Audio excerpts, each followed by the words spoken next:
Wait, you didn't get all the rest? A couple different things is, and yes, I'm actually going to a different color thread tonight. But the size of these, and in comparison, when you see it on the camera, it's hard to tell. You just think, oh yeah, another hook. But these are so small when you put it up against maybe your bodkin, just to give kind of an idea. They're smaller. The hook, the eye is smaller.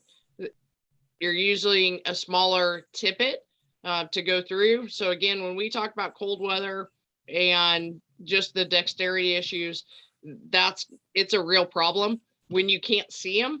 So if you don't have bifocals or cheaters on the water, and then all of a sudden you're trying to tie these on, you might want to look at those.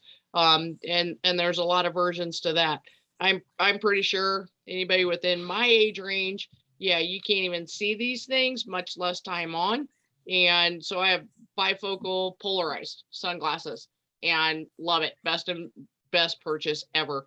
So I put this one just in, and mostly just to show you as far as, again, the thread, because the thread's going to tell the story on all of this. So I've got the Danville on. I'm kind of going with this bright neon orange, and every wrap counts. We say that a lot, but on small flies, every wrap counts. So you can see that's really out. It's almost like it's a floss. It has multiple layers to it too. Because I don't get a lot of air room in this, I can't move back and forth and cover up kind of tie-ins and everything else. So the big part is work with your thread, talk to your thread, but you want that wrap. And the difference is if, and I'll advance up here too, if you build it up too much, you're going to cut into that gap that we talked about earlier. And the other thing is this thread will do what you want it to do. So you may, depending on if you're left-handed or right-handed, you are able to spin that, and you're going to get more of a corded, or you'll get more of a flat. And because of right where my knob is on this, it looks really sloppy, but you can usually spin. Okay. I'm going to put yours. I'm looking. You got that, Mick? Got it. Okay. Again, you can go back. You can cover it, and your whole entire thing is just, it's a thread base. You can do this on any fly that you want to do. If you spin it, a lot of people say counterclockwise. We'll tell that to a left-handed person because they're going to look at you and go, what? So you can spin your thread in the bobbin. And what I'm doing on this, sorry, that just jumped. What I'm doing is I'm spinning it below the camera angle, and it's cording up. And what that's going to do is create a texture, create some tighter wraps, and you can see kind of a difference as to the way it lays onto your thread. You could do this, and basically that with a thin wire, you're only going to get kind of one chance going up. You're not going to build this up as high as some of the other flies that we've done. And let me see if I can get that to more of a corded. I'm not sure on the orange to orange. It is not cording very well. So there we go. Get a little bit of it.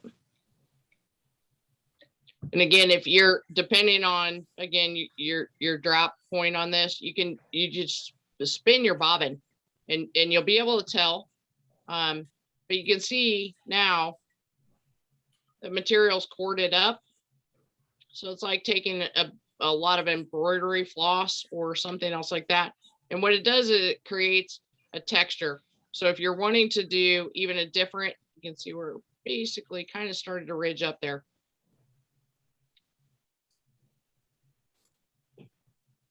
And you can see how it creates a bump as opposed to the first ones that I was doing that was flat. Again, you can do this, and that's pretty much add in your soft hackle. Less is more on small flies. If you keep adding and keep adding, first off, it's just going to look like a whole pile of stuff. You want to try to make every thread pass count, and that's as if that was the only thing you're able to use on there. So now we're going to go over to Jim, I think, if you're ready. Jim. Sure. Yeah. Okay. Go ahead, and he's got some smaller flies for us, and then just jump in if people have questions, folks. Yeah. Okay. So let me pin myself here so I can see what I'm doing.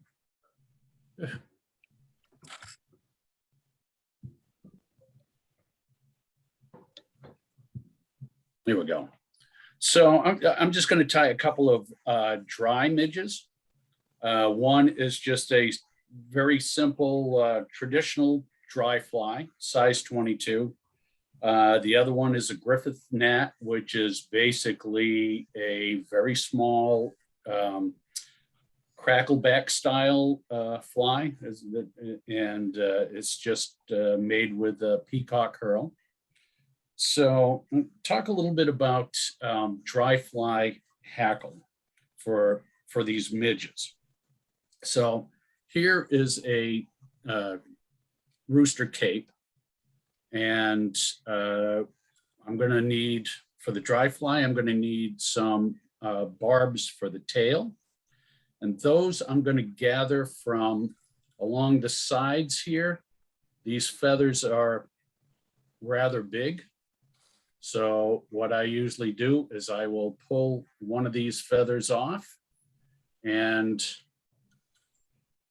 it's kind of hard to see here, but normally these feathers will, the top half will have no web and the bottom half will have some web. So I take one of these off, I cut off the bottom half, anything with web on it, and those are the barbs that I use for the tail. Now for the hackle, I use the stuff that's down here. Now, the further down you go, the smaller the hackle is. So for instance, with this one, you can almost see there is a space right here. So that space is where I've been pulling size 20 and 22s out of there. So I've used a bunch of those up. So the flies that I'm going to tie tonight, I have plenty of 18. So it's not going to be, the proper proportions, but you're going to get an idea. But that's where you want to get your dry fly hackle. The further down the edge, the smaller it's going to be. And then you would work your way up for bigger and bigger flies. So the first one, I am going to start with basically it's a traditional dry fly. So this is a size 22 hook. Give you an idea of how big that is. I mean, here's a pencil, so it's less than a pencil here. Try to get the light properly. Okay. So you can see that's a very short hook. And when it comes time to hooks, different manufacturers kind of do different things. There are basic standards, but nothing is universal. So I have a whole bunch of hooks that are like 20s and 22s. Let's see if I can get that light properly. Okay, so the top hook is a size 22. It's an Orvis Big Eye. So lengthwise, it is a standard size 22. But the eye itself, probably can't quite see. The eye is much bigger than a normal eye. So that's going to help when you go to tie it on. The next one is a Dairiki 310, also a size 22 and a standard. So lengthwise, they're the same, but you notice that the Orvis, the gape is bigger than the Dairiki. So, the different manufacturers, they have different standards. The third one down is a Mustad Viking, and that's just basically an upturn eye. And again, that gape is more like the second one rather than the first one. And then we get down to number 4, and that's a size 20. It's a Daiki 1480. And you'll notice it's about the same length. but instead of being a standard length, this is 2 extra short. So that's one thing you can do if you want to tie, say, 22s, but the gape is so small that it's always going to give you, it's going to be hard to snag the fish, and it's going to be hard to land the fish because the gape is so small. So if you get a size up and get a 2 extra short, you're going to be able to tie the length of a 22, but you're going to have the gape of a 20. And next one down is also a Mustad 7959. And that, again, that's size 20 and a standard length. Now down the bottom, that is actually a wet fly hook. And this is a TMC 2499. That's like a size 18, but it's 2 extra heavy. It's 3 extra wide. So that means that gape is bigger than a normal 18, and it's 2 extra short. And again, because that's 2 extra short, it's not much longer than a size 20 or a 22. And if I was going to be tying wet midges like zebra midges or jujubes or whatever, I mean, that's a hook I would definitely go with. It's heavy, it's short, and it's got a wide gape in there. So you're going to have the advantages of, you're going to have basically the length of a smaller fly and the gape of a larger fly. So like I say, there's a lot of little tricks that you can get different hooks of different sizes, but still tie, say, a size 22. So I normally use the Unithread 6/0, and no reason special. It's a simple personal preference. So I'm going to start off just like a normal fly, get it started in the middle. And then I'm going to cut the thread off. And you'll notice a lot of times when I'm using the scissors, I'm not getting in there and clipping. I'm just using the scissors as a knife. And that gives me the ability to cut closer and not to cut some things that I don't want to cut. So remember, I talked about the tailing feathers. So this is the feather that I had. I cut off all the webby section here. I'm going to prepare it by just pulling some fibers back. And I'm going to grab a small bunch of fibers here. And I'm going to peel them right off. And you'll notice, if you can see that the end, kind of hard to see, but the end is pretty fuzzy. So I'm going to cut that up right off. And then what I'm looking for is I want this to be about as long as the hook shank itself. So that's just about right. So I'm going to transfer that to my other hand. I'm going to start with a soft wrap. Oops. Come on. There we go. And then do some tight wraps. And I am going to bring that right down to the edge of the bend of the hook. And now as far as the body goes, it's just a simple thread body. You don't have to dub it or anything like that. So I'm just covering that with thread. If you would like to taper it, you can do that. That's an option.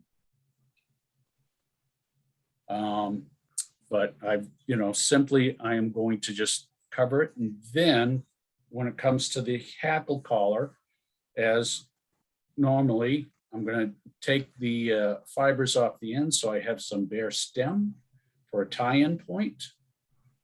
And now traditionally, with a dry fly, it used to be that you would tie in with the dull side facing you. And the idea was once you started wrapping it round, those fibers would have a tendency to lean towards the front. And that made it like a stronger fiber that would float better. But I think those traditions kind of came from using the old, the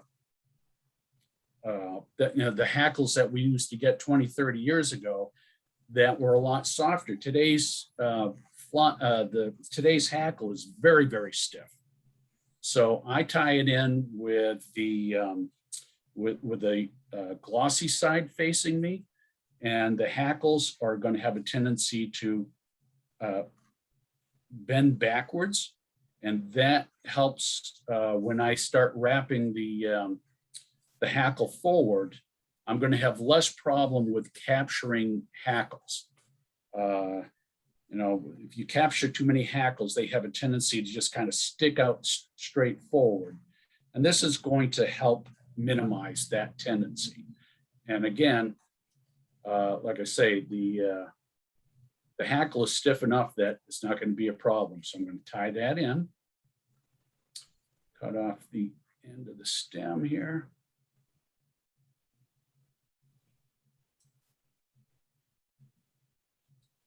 And you know what?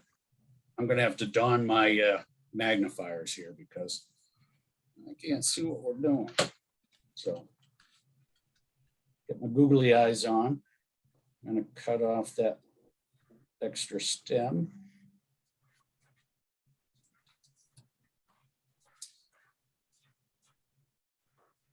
Bring the thread to right behind the eye, and I'm just going to start wrapping things forward. So there's one wrap, 2, 3, 4, 5. And a lot of times I just kind of do it by sight, but that, to me, that looks like enough hackle on there. So now I'm going to tie this off. And you're going to notice I'm going to hold it straight up. I'm going to bring the thread up.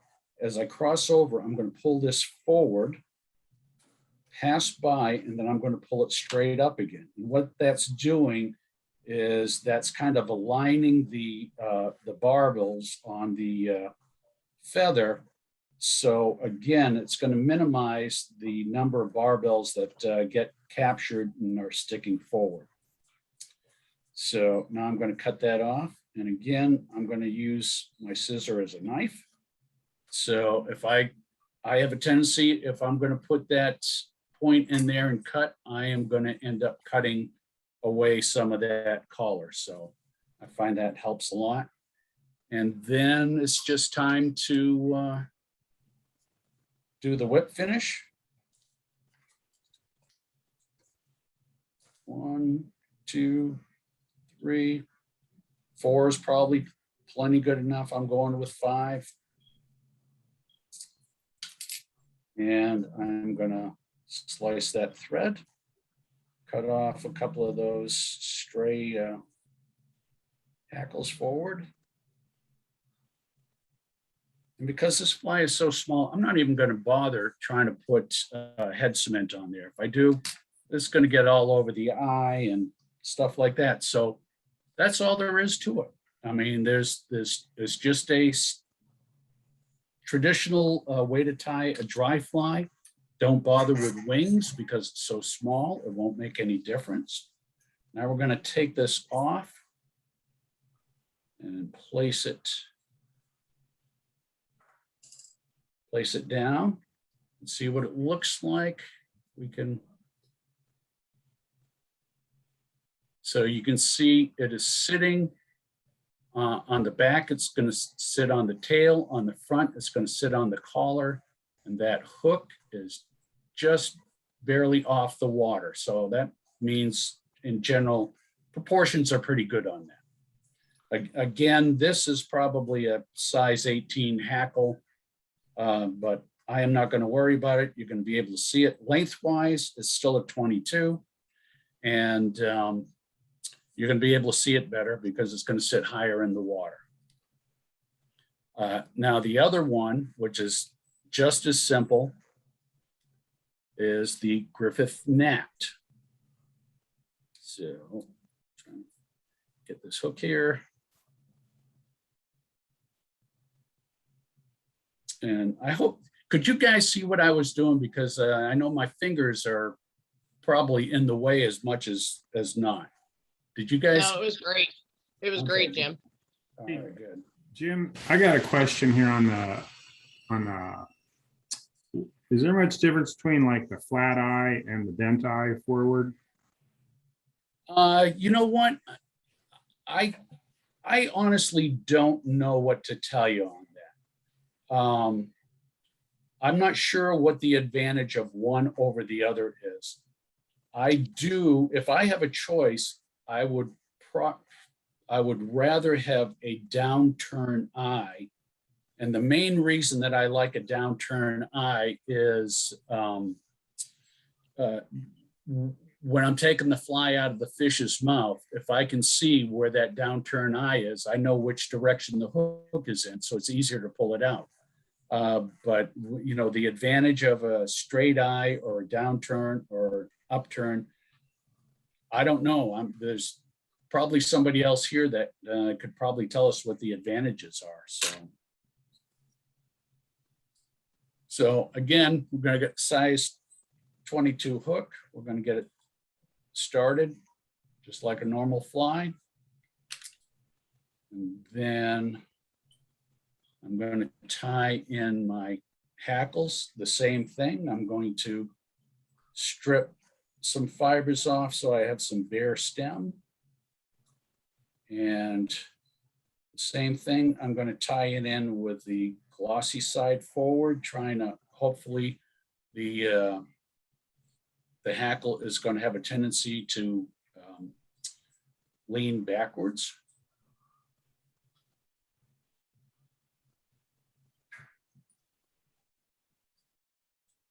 Then I am going to take a peacock herl. Now, peacock herl, the bottom has a tendency to be fairly stiff.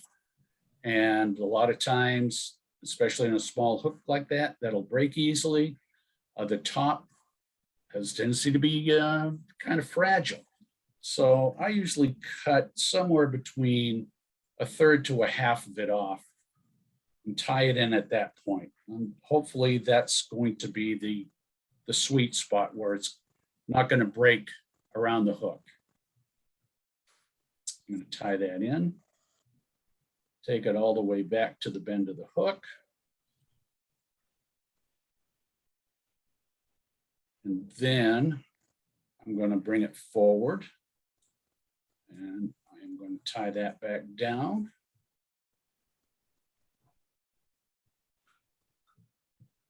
Then bring my thread to the back here. There's any number of ways you can do with the peacock herl. I mean, I've seen, in the past, I've wound the peacock herl with the thread all at the same time. But I find that this is probably as easy for me as anything. So I'm going to wrap the peacock herl backwards.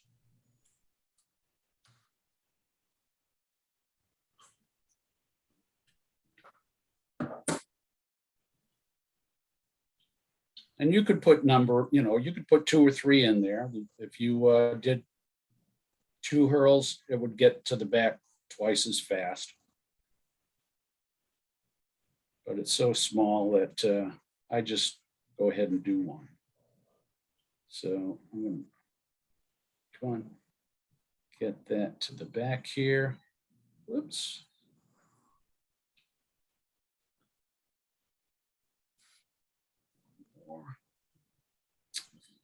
I'm going to hold that up. I'm going to do one wrap straight around. In fact, I'm going to do a second one for just in case. And then I'm going to kind of palmer this forward. And you notice that I am doing a zigzag. And again, that is just to minimize the number of whatever barbells that get captured under there. I'm going to slice that piece off. So by wrapping that thread forward, that's going to help protect the peacock, which is very brittle and very fragile. And then I am going to take the hackle And I'm going to bring that forward. And this is kind of user's choice, whether you want to do a full closely hackled body or a loosely hackled one. I have a tendency to do it fairly loosely. 5-6 reps get me to the front. And that's because a full body will float much better. So if you want to fish them dry all the time, then it would be great to do a nice full body. But a lot of times I'm fishing these not on the surface, but right below the surface, like you would an emerger.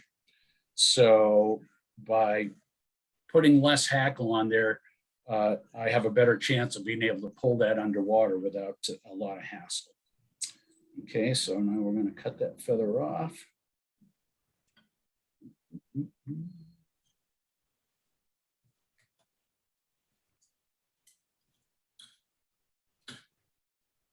And cut some of that stuff on the front.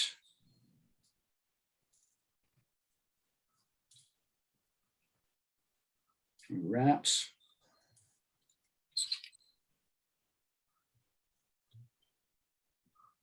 Head.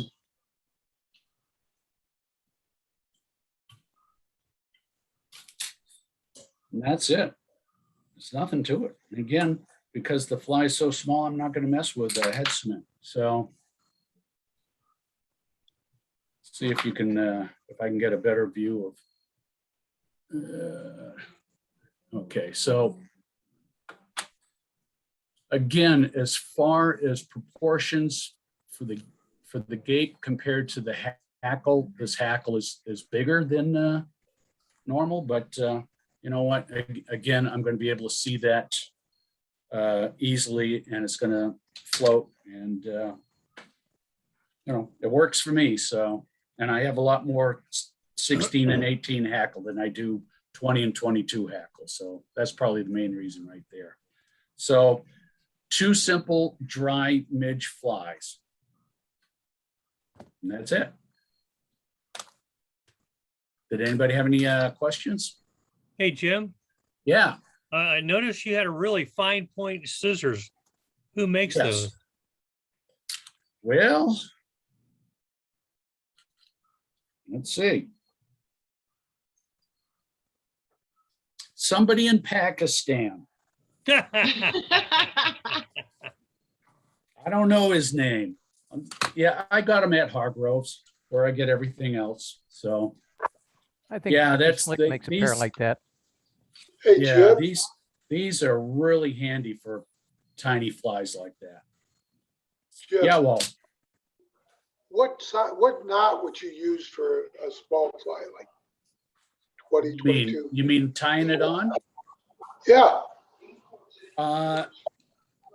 I use my nail nut. That's all I ever do for tying flies on. I use a nail nut.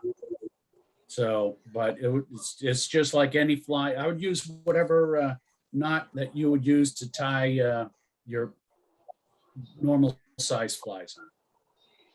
okay, I think, okay. I just thought that different knots would have different drags. You know, make a Well, weight. I don't.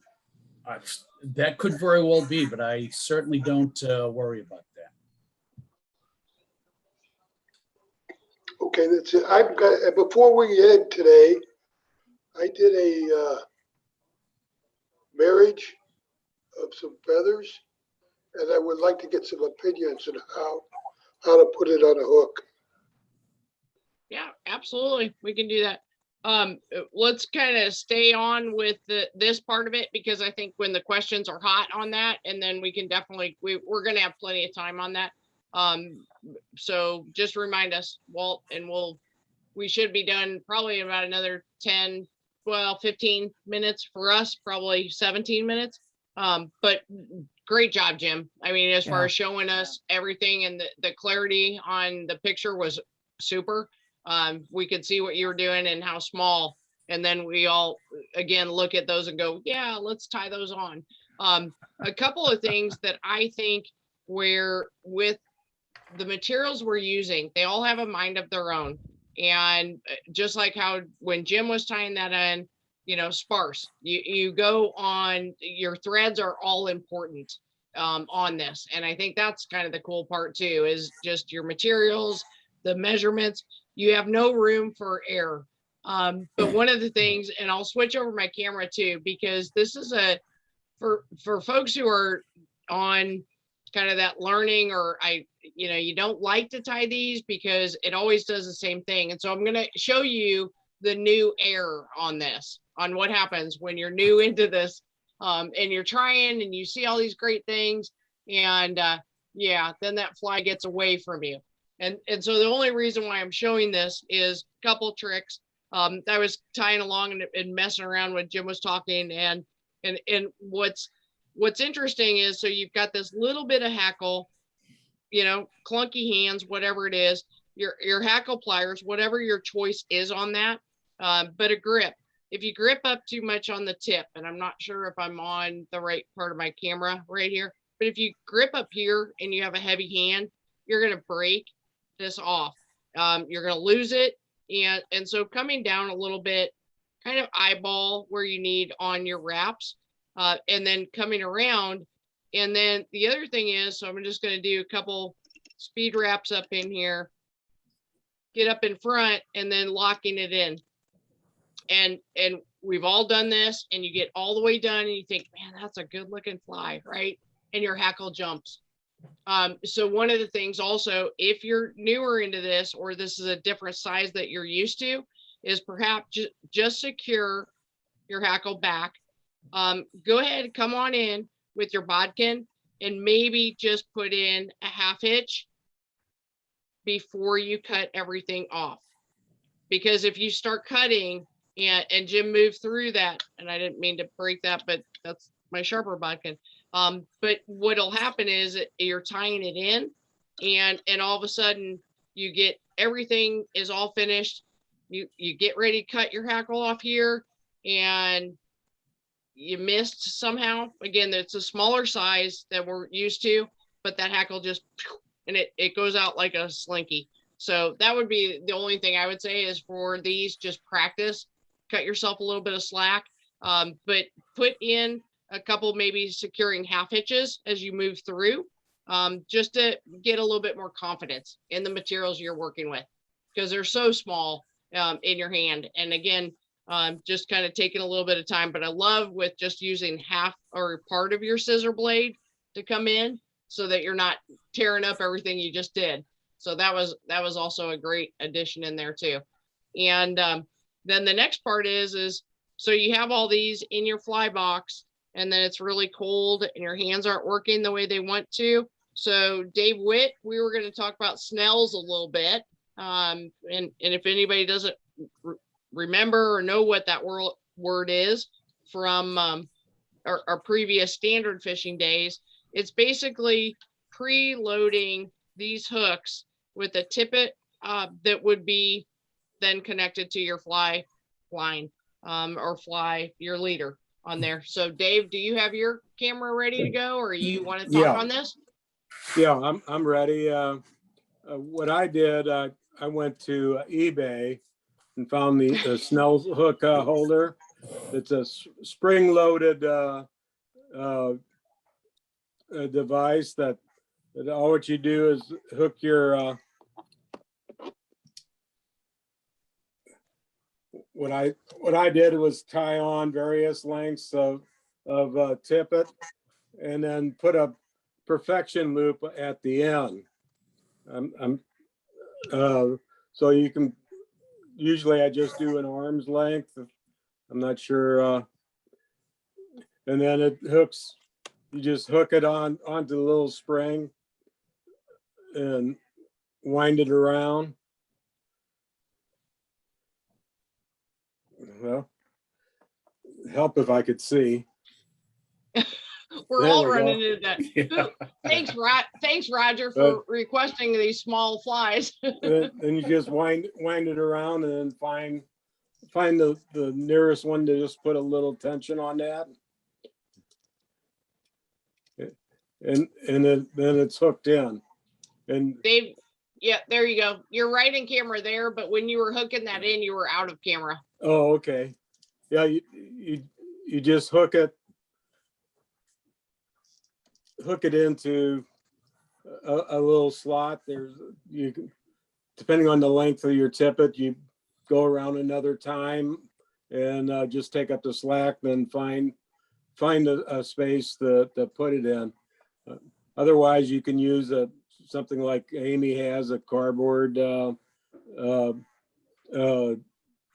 piece of cardboard that you notch and tie it on. But these are relatively cheap on eBay. You can get them different colors. I got one for dry flies and one for wet flies, and just tying a perfection loop on the end of your tippet from your fly rod, and these all have perfection loops. You do a loop to loop connection, and you can do it in the coldest weather without wearing gloves. I've even done it wearing gloves. So it's a nice way to change flies quickly, because I found that if I once get a fly tied on the regular way, even though I'm not catching fish, I'm very hesitant to change a fly. But with this, it takes about 10 seconds to change, and you're back fishing. But I think these are like $3 a piece. So it's very easy to use. And my advice would be not to put too many flies on one, because it can get cross threaded, and then you have a mess trying to get the one free that you want. But What's the name of that, Dave? it's a Snell, SNELL hook holder. Do they come in a smaller one? I don't know. I just use this one because I usually tie on like a 3-foot length of tippet. It looks like you could just cut the end off of it if you really wanted it to be shorter. Right. Let's, oh, Yeah, and I think it's something too. I mean, Terry, you probably, I mean, it comes back in your memory, but it was kind of on a card format before. You can still Yeah. find them on card. I just made this like 15 minutes before we got on the call, and I was only to show because you want to keep each one in line with, and so that's why on this I'd be able to get that many lines on here and carry it. Waterproof is better if you have something that's a laminated and not going to cut any line, but you could make those grooves in there. There's a lot of different options you could also make. What I like because this being foam core, and so if I were putting hooks into this, it's going to be done after one use, right? Because of all the hooks and kind of compromising that foam core. Plus, if it gets wet, it's trash. The big thing, like when we use prepackaged leaders and you're pulling them out a certain way, the big thing on using anything like this is keeping your line straight, meticulously straight. Some people have put a little bit of tape if you wanted to kind of hold them in place. But there's the advantage of what Dave's showing is because it has a place for everything. It has a place for the loop.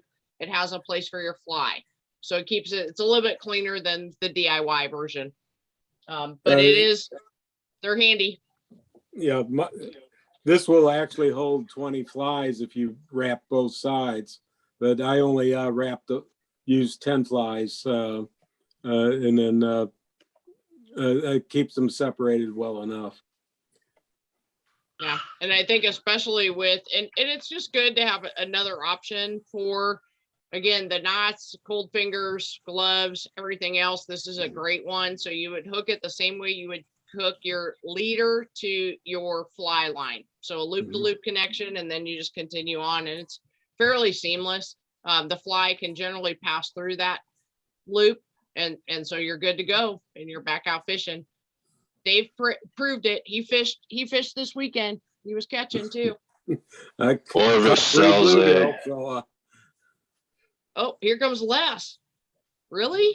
Orvis That's- actually that's sells a dropper fly box that has 5 inserts in it. So Thank hang on, gotta you. grab the pen. We're all gonna be shopping after this. We always shop Yeah. after this call. Or Terry tells us where to go find it, right? Yeah, right. I think Les, another, what was the name of that box? It's sold by Orvis, so it's Okay. pricey, but it's small. You can remove the inserts. Let's see here. Oh, we're getting, oh my gosh, we have a sighting. You guys, we get to see a sighting. Uh-oh. I can see Les's keyboard. Oh, he's got the So whole thing going. Oh, nice. $29.95 at the Orvis store. What is it now? $29.95 at Orvis. Yeah. Let's pull that out again, please. I keep trying to pin and, okay, let's get him pinned. So is there only one fly on that? well, you can put as many as you can fit on this, Okay, and comes with 5 of them. that's pretty cool. Christmas is coming. Yeah, really. Oh, look at this. There it Oh, is. here we go. I'm calling Orvis tomorrow. Going, hey, we were plugging you.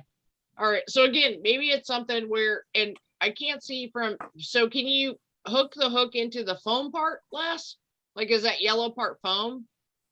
Or do you have to put them into? Yes, it's foam, but they also Okay. have little slots on the side for your tippet as well, so it stays organized, I guess, and not tangled. It's really cool. But yeah, the yellow's all foam. Is it resealable? Like if you make a hole in it, or is it gonna be like torn up after a while? We gotta figure out if we're spending our $29.95 smartly or not. That I don't know. I just got it not too long ago. We gotta, we're cheap. We like this sport when we're cheap.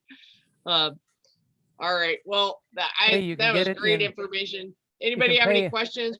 You For can pay anybody? in 4 interest-free payments if you want. Probably with Orvis, you're darn right you can.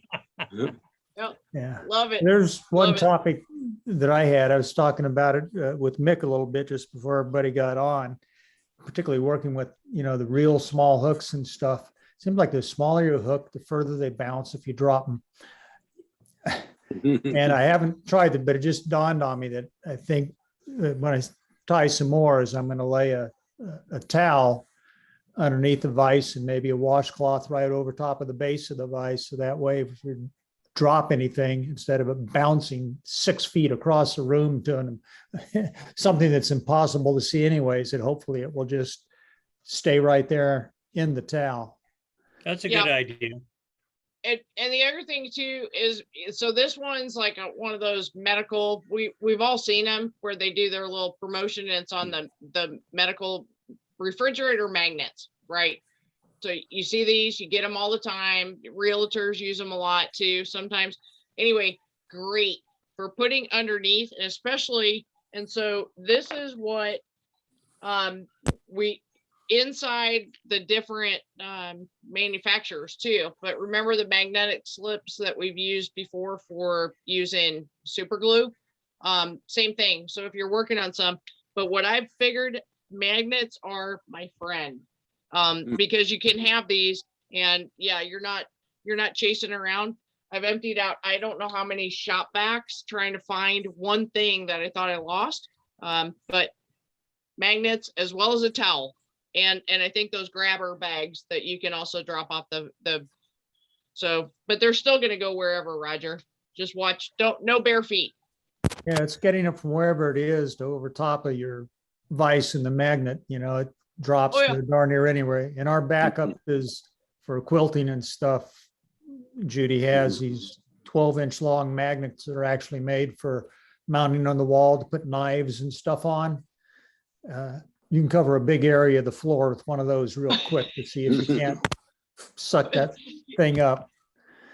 It doesn't work for brass beads or whatever, but at least those suckers aren't going to bury themselves into your skin, you know. So I Yeah, have and a it- little suggestion about the vise that you use for tying midges. I almost always use my Regal vise. I love it. And they do have midge jaws. But if you have a Regal vise that does not have midge jaws, I would not use that. I've had the experience where they're rounded enough, the jaws are rounded enough that I've put a hook in there and then just the pressure just squeezed it out and I just heard a bing and the hook just went flying. Yeah, Yeah. Peak And makes them too. Yeah, and so the hook, the vise that I use is an Odyssey with much smaller jaws.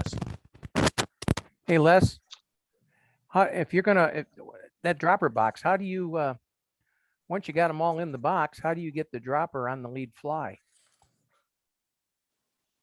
Did you use a perfection loop at the end on your Snell, or you leave it open and then just tie it on later, or do you use a loop-to-loop on the hook? Do we lose him? No, I'm here.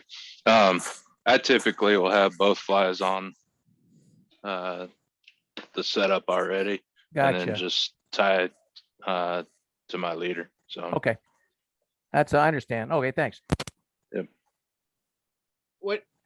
What I found too, John, is that I actually am doing my hopper and then I'll have the second dry fly off of the back of that. And so my main hopper on the front is the one with the eye clear, because that's a larger Yeah. one. That's the one I can switch out faster. And so Yeah. it's actually my hopper that then goes to my second dry. And the only thing is I need to figure out a system where it's not just me trying to fold it up. So I like the cards. I like these ideas. This was great. A little Yeah. bit of Amazon shopping for me probably There tomorrow. you go. One thing in terms So- of tying on that I've tried a little bit, John, to see how it works is rather than taking the loop and securing that to the hook at in the gap, behind the point, particularly if you're using a barbless hook, I found that they'll come off sometimes. I've actually started taking the loop above the eye, right onto the line, just above my Okay. hopper, and securing it there. And so far, I haven't noticed it interfering with fish getting to it or turning that lead fly, wrong way up, that sort of thing. And Yeah. it doesn't come off like it does when you just secure it to the hook. Back in the Yeah. day when we made our own leaders and used blood knots, what we would do is tie the dropper on one of the upper blood knots, and then the end of the leader would have your trailer fly. So, and that was Yep. extraordinarily difficult to cast because they'd get all tangled up all the time. Yeah, they kind of helicopter around the line Yeah, yeah.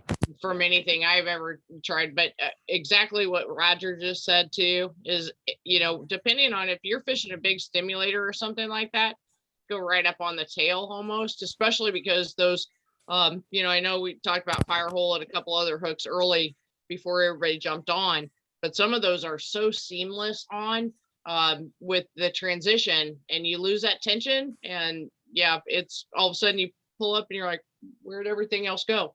Because it just came off. So securing it more in not necessarily the body, but almost at the end part of the shank, and pretty good success on keeping those intact, and they're not as difficult to cast. Yeah, the one nice thing about fishing with a dropper fly, I had a top line, which was just a little piece of foam cork kind of thing. And I had a fish hit the foam and miss it. And about the time I set, I hooked him in the tail on the Yep. lower fly. So here I am trying to land this fish, and he's looking at, that's the weirdest darn swimming fish I have ever seen. And I got him Hey. up tail first. That was weird.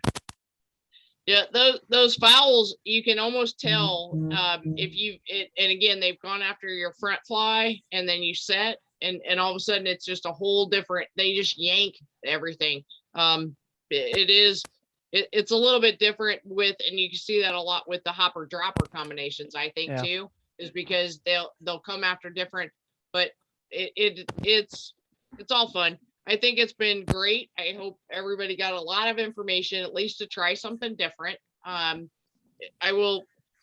tell you. So everybody from yesterday can chime in. What was I fishing with yesterday? Oh yeah, dries all day. They do work this time of year. So I'll just add that in. Yeah. And And I didn't bring it but- down with me. It's up in the truck still, but that little tie right tool of mine, again, if you Oh. are tying on your small midges and stuff, stream side, that significantly helps do that because it has that little hook and you can just hook it onto the gap of what you're wanting to tie on before you ever pull it out of the box. And you don't go dropping those itty bitty little things. It gives you a lot more control. Don't and leave home without Roger it. actually- yeah, it was funny because after a full day, I almost think we should definitely rep for some because I think Roger helped with that, Jim helped with some other stuff, and just people asking questions. So it was fun. It was just so much fun to get out yesterday. And so Walt, we've got a couple minutes. Show us your married feathers, and we'll see what we can help with on that.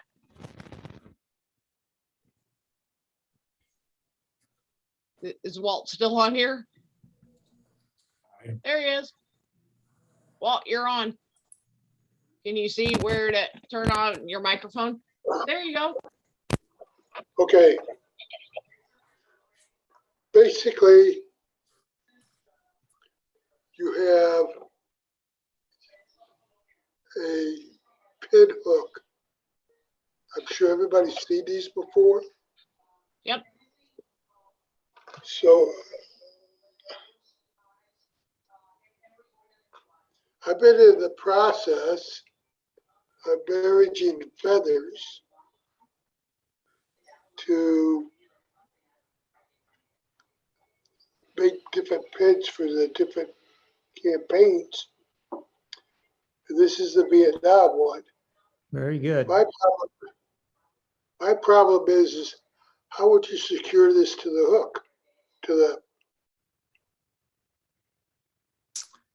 without separating everything?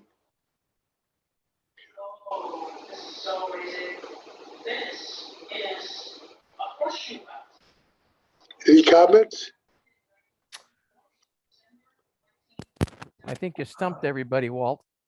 I Oh. think I'm just envisioning which end you're going to be tying, the little fine tipped end or the other, to tie it across that pin. If you maybe cut a slight diagonal where it's kind of square and rough there. Well, I don't know if you get a razor blade or something and then just lightly dip, and this is just conjecture on my part, lightly dip it in either a head cement or a CA glue or a UV glue, just right along that cut edge you have. And then you could, if it's cut on diagonal, you could then tie in at one end.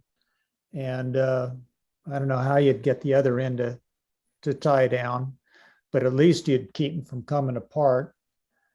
would you go in the reverse on that, Roger? Would you cut from the diagonal up to, like from his bottom green? Would you go up on a reverse, like a forward slant? But would you go where the longest feather is It's the last one in? whatever way you want those feathers to lie versus the pin is the angle that I would cut across your blunt ends. And then whether you dip it in a little bit of lacquer or something so that you then glue all those ends together where it's not going to come apart on that one end. And I'm kind of coming up dry as to whether or not there's any kind of a glue that you could apply across the rest of it that would be flexible enough, a real light water-based glue or something. I don't know How if there's about- fabric glues or anything else.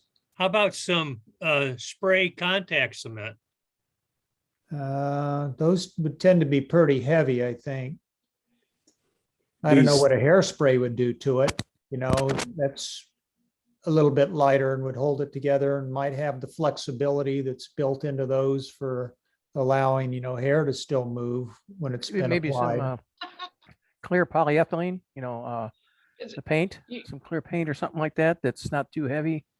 A water base that you could thin and stroke on with an airbrush or a brush or something. I don't know. I think Walt's gonna have to marry a whole bunch of feathers and send them to us, and then we'll all be his test guinea pigs. And then we'll try to figure out some ways, but great. Wow, that's impressive on the feathers. It is. Hold Need on. to find somebody that ties the salmon fly display flies, because they do that type of Tom mounting. Yeah. And they would probably know the answer to that question. Yeah, Tom Herr's the one who does so many of them. I don't know him, but I'm more than happy to reach out. Jim Stanley, have you seen any of this in your ears?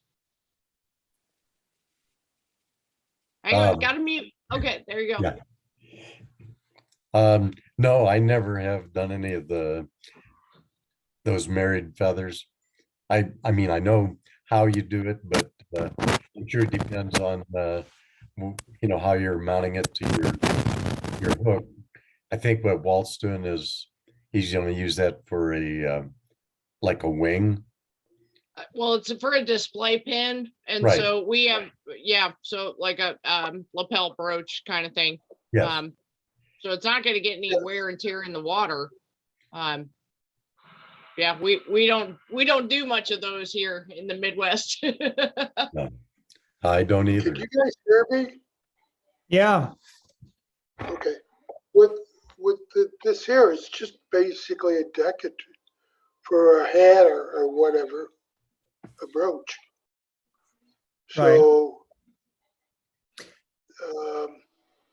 the only abuse it would be people playing around with it or their hat. Yeah. Now, would I use the glue on these? The color red, these are feathers that I acquired from Michael's, 2 minutes. and I ended up trying to glue them with super glue or what on the ends to kind of secure them, and the color ran out. They just dissolved. that there's a chance, again, you might have to use, cover the ends a little bit and so that you only end up spraying something like hairspray across the very end. You may have to try some different glues because you know what you need to do is seal up those feathers and the dye that's already in there so it won't run. So depending on what you use, you know, how long it stays wet and gives those colors a chance to run. Again, I'm thinking something real fast drying like hairspray might be able to hit it, seal those ends for you, even if you then come back afterwards and need to put a little super glue along that line to hold it tighter than what the hairspray might. I think you'll just have to try a few different adhesives like that to find one that those colors don't run. Either Maybe because they Sally- don't dissolve the color or that it just dries so doggone fast that it doesn't have a chance to run. Maybe that's Sally Hansen's instant Okay. dye, if you dipped them in that. Yeah, that's what I'm pulling up here, and so I'm kind of taking what Walt had done without marrying the feathers together. But you can see again, you're basically placing them, so you're kind of working off of a flat surface. It's not so much of marrying these parts together as it is of sealing the end on that.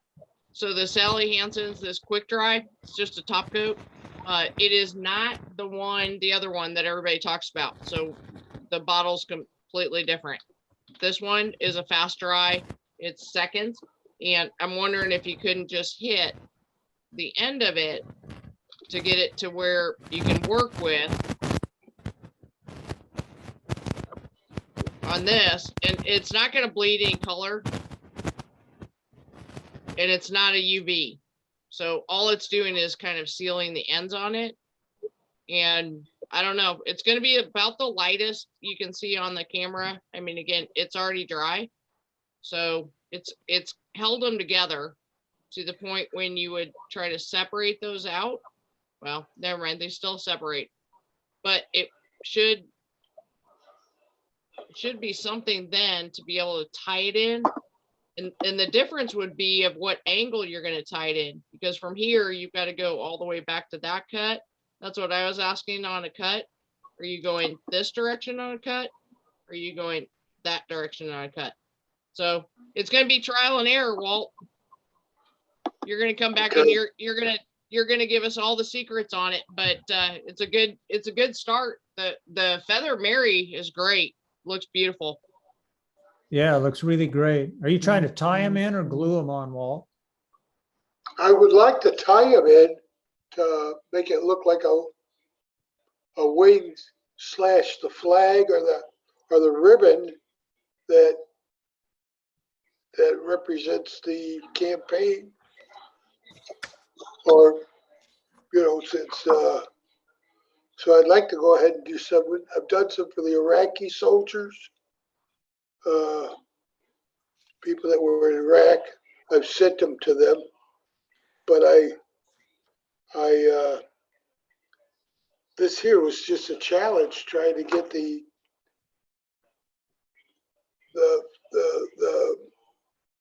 wing together without bending it or breaking it. Yeah, now I don't know if I'm showing up on you yet, on this upper thing here, you might have to make a cut like that to give yourself 2 points you can actually tie in without having to try and bend those fibers, too much the wrong way which would force them to want to, separate on you. Because if that was just a straight cut like this, it's easy to tie in that point, but you don't really have a point to tie in here. Right. If you angle your cut a little bit there, you can end up with 2 points you can actually kind of tie down. So yeah, and exactly what Roger's saying, we're kind of talking angles on this, and mostly, so if you go either way or again bevel it out like what he was showing to, but you're to go on the reverse, because here you can capture everything all in one, and it doesn't. It's going to still split. I mean, there's no way to go on a perpendicular to keep that in the positioning because of what you're working with. See how it smashes down? It's. Hey, Amy, I've only got a black screen. I don't know what happened, but I lost everybody. Well, we've got this recorded. Maybe we'll catch up because there's a couple different things. But again, you're trying to take a perpendicular to a horizontal. It's a math thing. You're trying to take a feather that's going up and down, and you're trying to make it flat with that style without propping it up some way to support that. I'm not sure you're going to get that. You're going to smash the fibers on. I mean, we do that on wings all the time, but I'm not sure on the dimension of what you're working with. But I mean, we can definitely, let me see if I can, I mean, there's obviously people do it, but the height of that is probably the biggest thing we have to overcome right now, and keeping them all together. Right. But very cool question and great. Again, you held that up and I was like, whoa, that's amazing. I don't have the patience for that. Walt, what would happen if you just took a piece of metal and folded it over the ends, then tied that metal onto the hook or the pin? I don't know. This took me probably 2 hours to do this. Yeah, that's real tedious, careful work getting those feathers to marry up. I know I've tried it just a little bit, and but the way you got those together is really great. Thank you.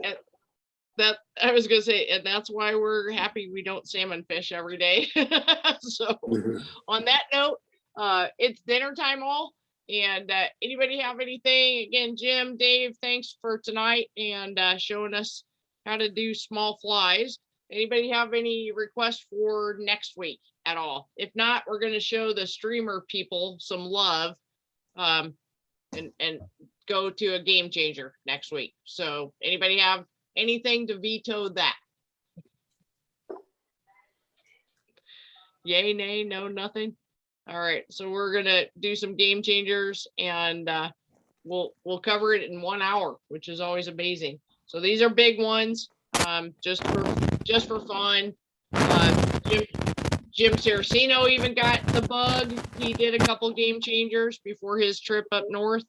And anyway, they're kind of fun. They're colorful. They're an art project in themselves. They don't work with your Toyota rod, by the way, John. They don't work with that. Okay, well, yeah, they would, but not the ones I own. I need the carp rods. Well, okay, use your carp Toyota rod, and then, then we'll put it to use. But if anybody has any suggestions between now and next Monday, I guess throw it out there. If not, to all the veterans who are on the call, thank you for your service. Happy Veterans Day this week, and we will be thinking of you. But again, thank you. Appreciate it. Night all. Okay, thanks a lot. Take care. Thanks, everybody. Bye-bye. I can't get on the call. I can't get off the phone.